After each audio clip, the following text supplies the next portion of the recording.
Well, we're here with Jim Thring, who has got a fascinating story. Now, Jim, you grew up as a Christian and then became, you said, a sort of fairly ardent humanist atheist for best part of 10 years. And then you've come back to faith. Obviously, we've not got loads of time to go into the intricate details, but just tell us a little bit about how you started off as a Christian and I guess what it was in particular that turned you away. And then we'll talk a little bit more about what brought you back again. Okay, sure. Well, without making the story any longer, a slight correction. I wasn't brought up a Christian. I was brought up in a household, it was a very loving household in the east side of London, and knew very, very little about religion and the Christian faith. So I was quite ambivalent towards religion and faith in general. I was neither here nor there.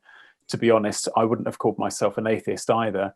And I became a Christian at university at the age of 19, almost accidentally, you could say. Too long a story to say now, but I met some Christians at university, and one of them had a guest in a room in halls of residence, and she was talking about various things, and I'm afraid to say, looking back, I did get a bit lost. I switched off a little bit, and she kept talking about this place called Mingis Hill, and it was a sunny afternoon in the summer term, and she said, "Would you like to come? We're all off there." And I said, "Great," because it sounds like a really nice day to go for a walk. And then I found myself sitting in the back of her car talking to my friend Ian, and asked him about this hill and what it was like. And he just looked at me incredulously and said, "It's a church. This hill is the name of a church." So I accidentally found myself in a situation where I kind of felt two things, really. On the one hand, it's like, how on earth have I allowed myself to go to church? This is ridiculous. And on the other hand, I thought, well, actually, it might be quite interesting to go. And I did. And again, a long story short, just started to ask questions about life, about life's purpose. I was at university, so I was thinking a lot about what would happen after university. And the big kind of questions came up. And looking back then, it felt, my initial kind of feeling was that it was like being a child again, that I had a chance to do life a second time round, a second chance. And I became a Christian at university. And, you know, when I say became a Christian, people have asked, since obviously further down the story, I did lose my faith. People do say, were you really a Christian? And the answer to that is yes, I absolutely was a Christian, in as much as anyone can say that they believe in God and they followed Jesus. This wasn't a nominal Christianity. It wasn't something I inherited from my parents. It was a decision that I made. And at that time, assumed that I would live that for the rest of my life. But obviously things turned out slightly different along the way. So what did happen? What was the kind of the trigger, I suppose, that started you in a journey of deconstruction, for want of a better word? Well, it didn't happen overnight. You don't suddenly wake up one morning and say, I've now changed my mind. There were a number of things that happened over the course of, I think, a few years.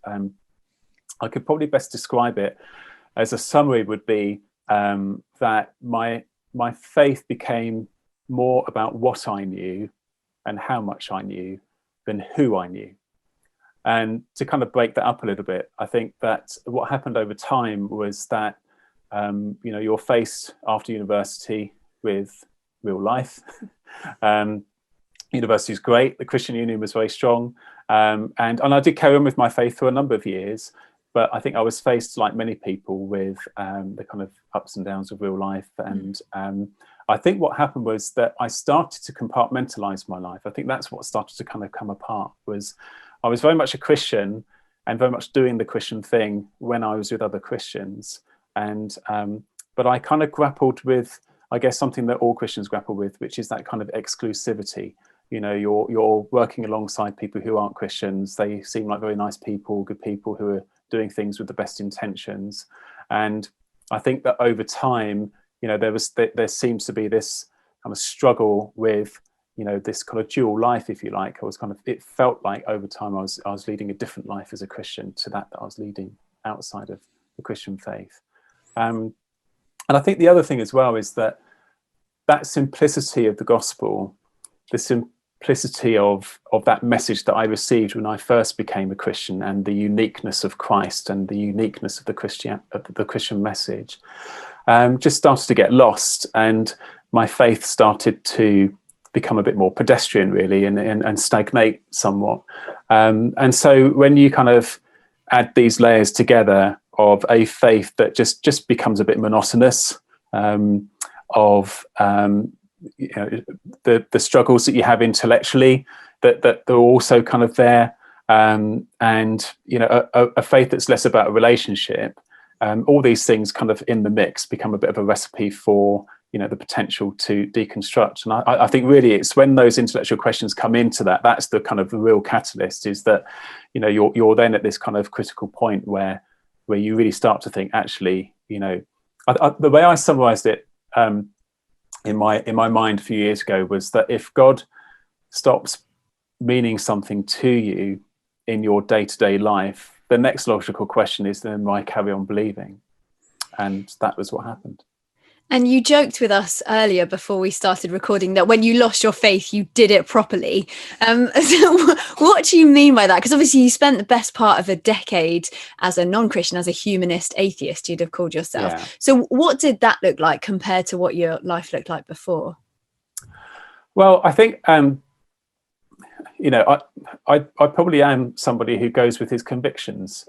I wasn't very public as a humanist. I didn't engage a lot one-to-one with people, but yes, I really did. When I left my faith, I kind of went the whole hog. I was quite hardline, to be honest, and probably quite defensive, actually. I was very defensive towards Christians, and I kind of took this view that, well, I know the inner workings of evangelical Christianity, so you can't pull the wool over my eyes. You can't fool me with your your bring and buy sale or your lunch or something like that on a Sunday afternoon. I know that you're probably trying to kind of pull me back through the door that I've just kind of walked through, and that was how I felt at the time. So probably a bit defensive, and very much took a hard line. I liked to consider myself an honest atheist, in that I wasn't one of those atheists that kind of I didn't backslide slightly. I didn't kind of take this dual position of, well, I still think that there's this kind of objective morality or anything like that.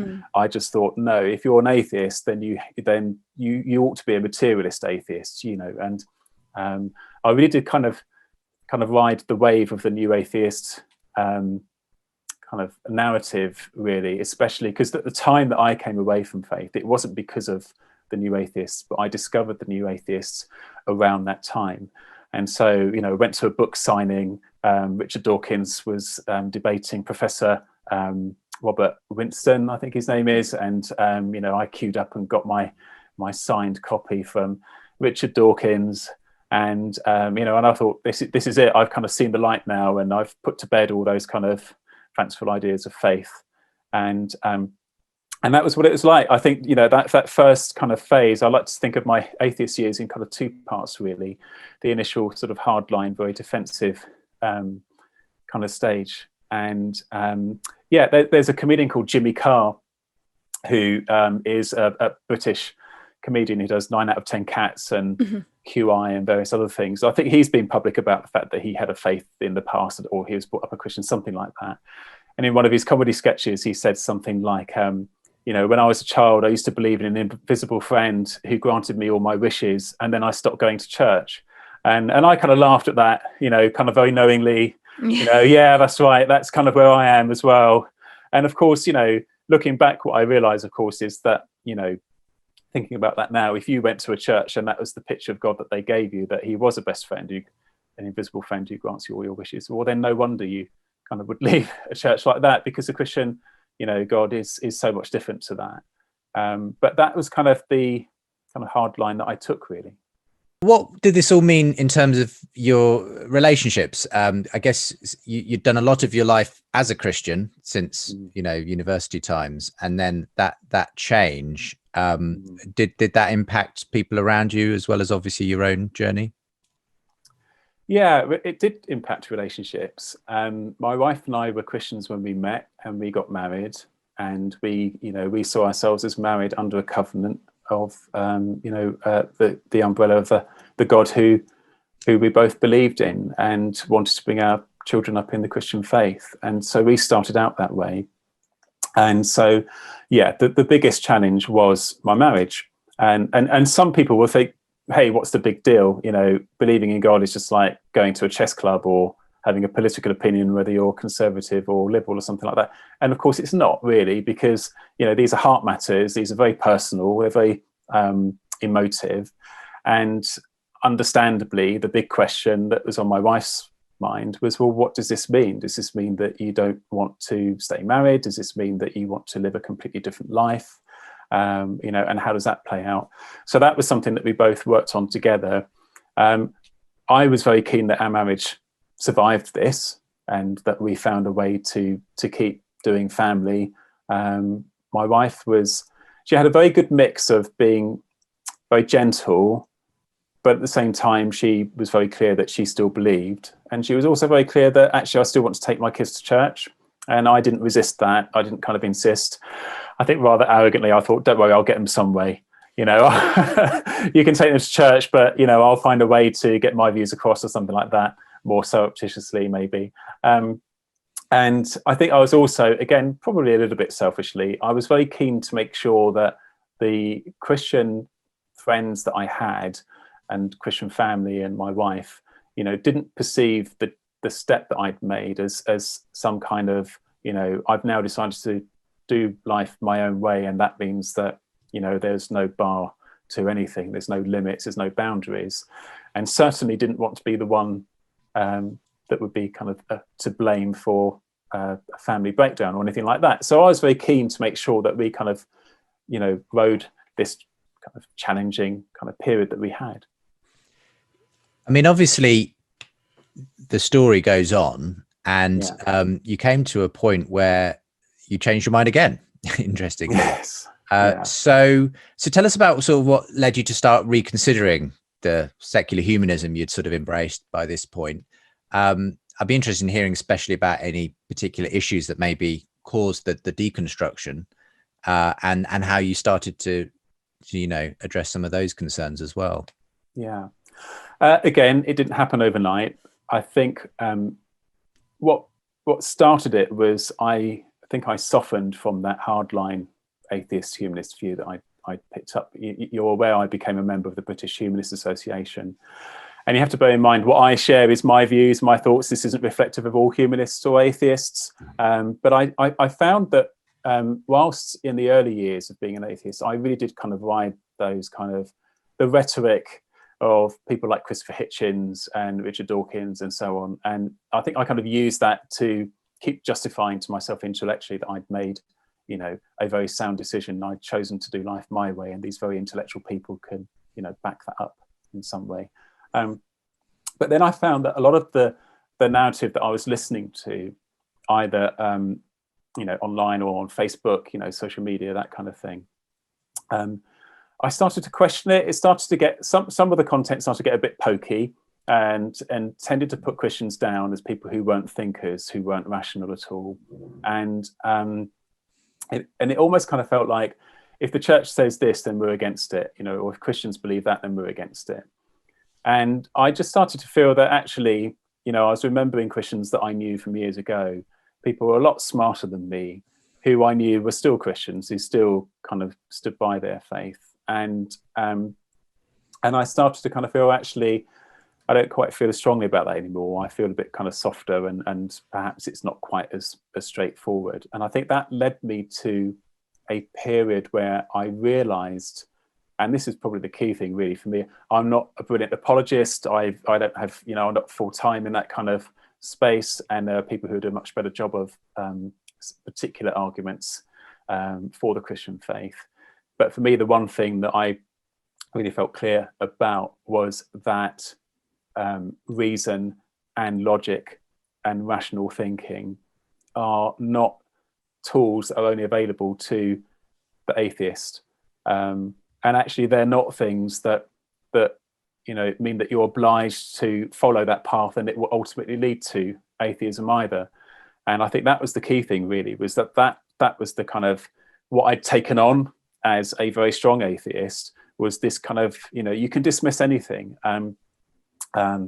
Let me give you an example where Derren Brown, I think, is again known as a former Christian, and he did a program called Messiah. I think I didn't actually watch it, but I think it was in the 2000s, late 2000s, where he talks about the power of belief and how the belief is a very powerful stimulant to, to drive you down the particular track. And I used to kind of think, yeah, that's right, that's what belief was, that's what I went through, and I'm now free from that.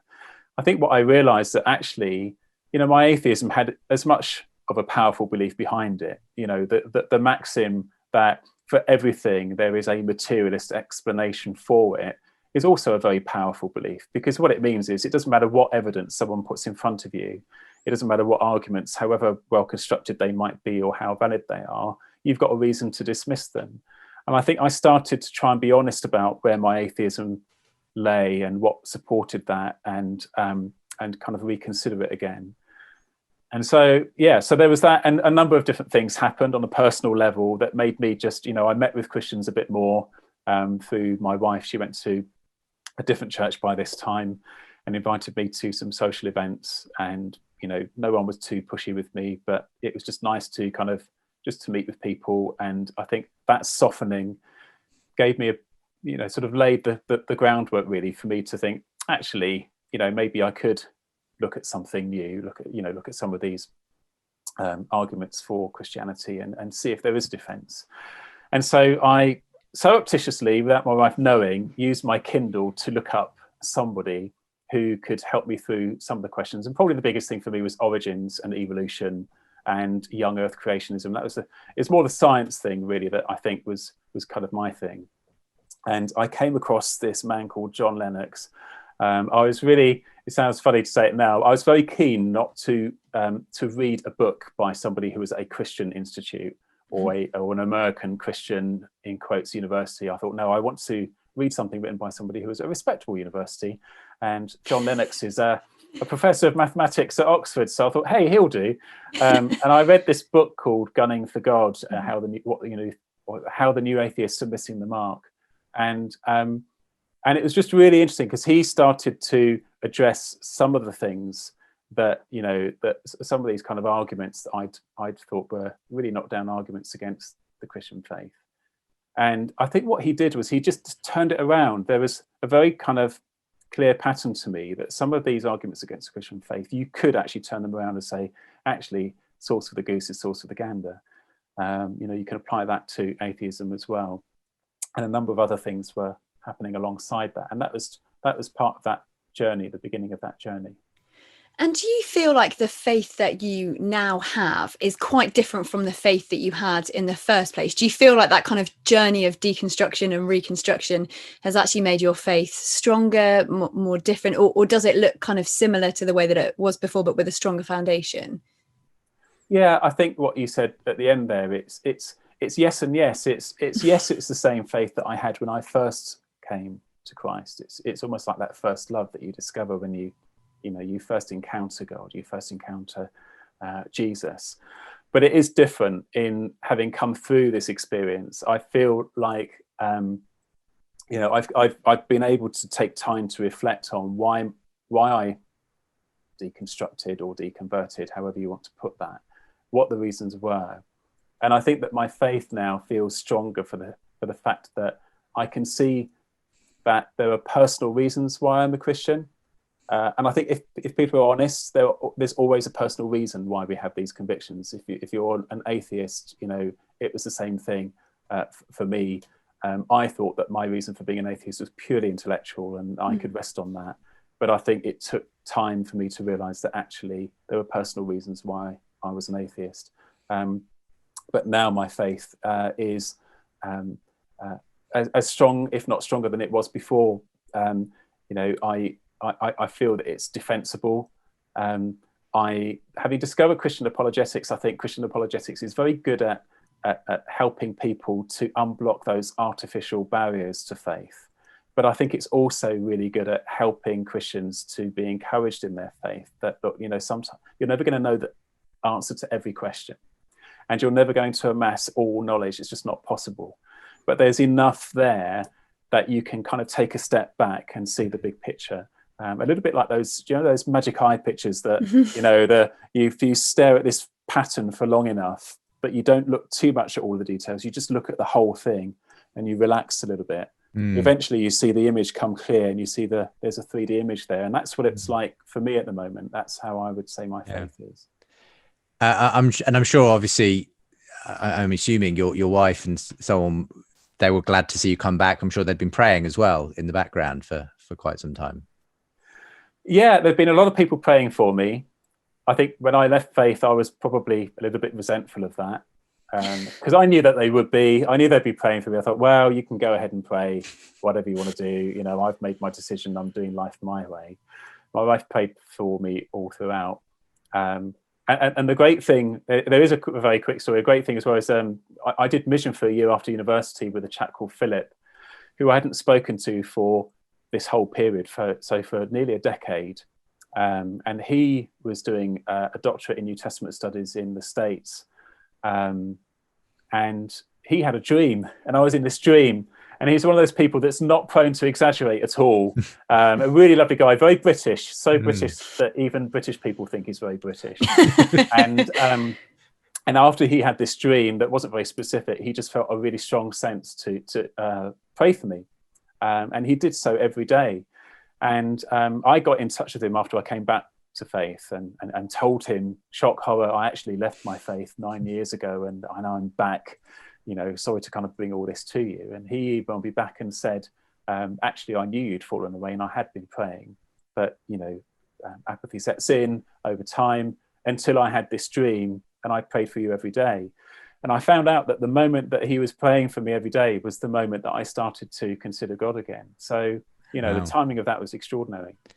That is pretty amazing. The fact is, I know lots of people who are still in the position you were in, Jim. So we had what prompted actually your email to get in touch with me was because you'd seen a couple of the episodes we've done recently, people like John Steingard, his story of deconstruction. Now John is sort of, I think, on an interesting journey and still yet to kind of make his mind up about where he might end up landing. We also did an interesting subject on deconversion and conversion stories as well. But just personally, I know lots of people who are in what you might call mixed faith marriages now, because maybe they both started out as Christians together, but one of them lost their faith along the way. Quite frequently, I have to say that is often the husband, maybe going on a similar journey that you've gone on.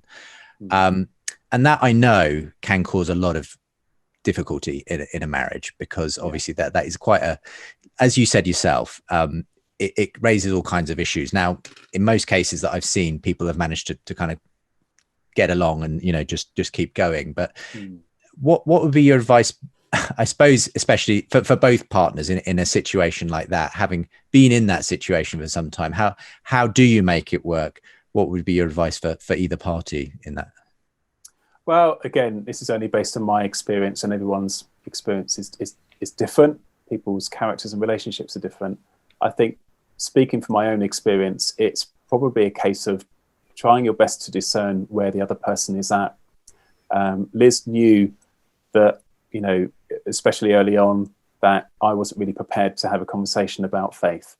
And I think, you know, the Christians that I knew at church who I'd left, they were very careful not to push too hard and not to kind of, you know, box me into a corner, if you like. But they just continued to stay connected, you know, to continue to love me and to respect the position that I'd taken. And that was really important because it gave me breathing space. And I think probably the advice I'd say is just stay connected, because once, you know, if you go too far, if you push too hard, then you lose that connection, then you've just got an uphill kind of battle really to kind of get that connection again. I think the other thing is to you know, respect opinion, but to stick by your convictions as well. You know, again, the Christian faith is defensible, and it's right that we ask questions and difficult questions. And I think if, as Christians, we can demonstrate that, you know, we don't shy away from the difficult questions, we tackle them, I think that's really important. And then if you feel, you know, that there's an opportunity to raise questions of your own and to demonstrate that actually atheism has a faith element to it as well. You know, the burden of proof isn't just one-sided. Then, you know, maybe you can kind of introduce those things. But I think you just have to do it really carefully. I think you have to remember that the big thing here is relationship and time and breathing space. And of course, from my own experience, I can say, don't stop praying. You know, this isn't just about what words you speak. It's about your prayer and your support as well. not to give up and not to assume, I think in my email I said, I remember having a conversation with a friend, and I always had interesting conversations with people who'd never been Christians before, because I almost kind of felt, you just don't get it. You just don't get how critical this is and how important this is. And you're just ambivalently going through life without realizing this big debate, between atheists and Christians. And I remember I was having this conversation with someone and he said, well, you might change your mind. One day you might come back to faith, mightn't you? As if it was like a really kind of simple thing. And I was just like, you're bad. Of course I can't. How can I come back to faith? The toothpaste's out of the tube. I've pulled back the curtain and seen the little man behind, like in The Wizard of Oz. This is ridiculous. There's no way I could come back to faith. And so I guess my message to a skeptic or an atheist who's in this position is, of course you're going to feel that you can never go back. But you have to be honest with yourself and think, well, why is that? What are the personal reasons for the position I take, not just the intellectual reasons? This is our Christmas episode, Jim. You can see Justin's got very Christmassy lights behind him. I've got an array of crackers and stockings and things like that. I suppose the stuff that you're saying there about talking to skeptics and being respectful and things like that is really helpful for conversations that people might have around the Christmas table. But I guess I'd love to know, did your opinion of things like Christmas and Easter, did that dramatically change when you became a humanist and then sort of when you switched back? Did it take on that whole new meaning again of actually there's the deeper meaning to Christmas and things like that now that you've come back to faith? That's an interesting one. I think I'm trying to remember how I approached Christmas. And I mean, Easter is one of those things that, you just take the bank holiday, don't you, really?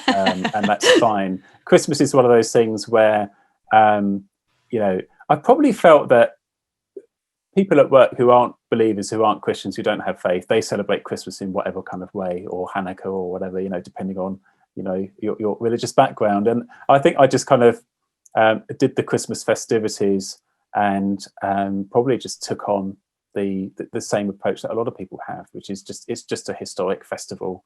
And it's not Christian anyway, and all this kind of thing. I probably just felt I was a little bit above it, as not in an arrogant way, but just that, take it or leave it. It's just a chance for people to get together and have a bit of fun.